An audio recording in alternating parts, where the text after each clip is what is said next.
মুখত এইবোৰ কিহৰ দাগ গোটেই জীৱনটো তাকেই হৈ গ'ল মা।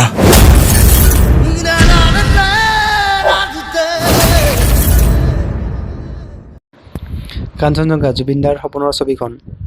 সকলোৱে জানে যে জুবিনদাৰ আপকামিং ছবি কাঞ্চনজংঘা। চাওক, জুবিনদাই এইখন ছবি বহুত আশাৰে আৰু বহুত কষ্টৰে বনাইছে। গতিকে জুবিনদাক আমাৰ অলপ অকণ সঁহাৰিৰ প্ৰয়োজন।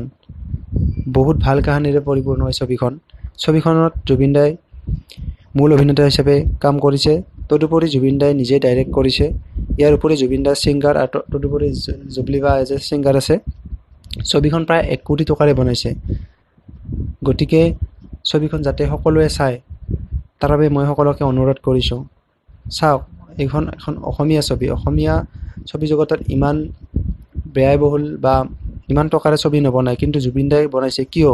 কাৰণ জুবিনদাই অসমীয়া ছবি জগত অৰ্থাৎ অসমীয়া ফিল্ম ইণ্ডাষ্ট্ৰিটোক আগুৱাই লৈ যাব বিচাৰিছে। গতিকে আমি জুবিনদাৰ এই কামৰ প্ৰতি সঁহাৰি জনাব লাগিব। চাওক, জুবিনদাই এই ছবিখনৰ কাৰণে বহুত কষ্ট কৰিছে। দিনে নিশাই কষ্ট কৰিছে। অসমৰ মহাবিদ্যালয়, বিশ্ববিদ্যালয় সকলো ঠাইতে গৈ ছবিখনৰ প্ৰচাৰ কৰিছে।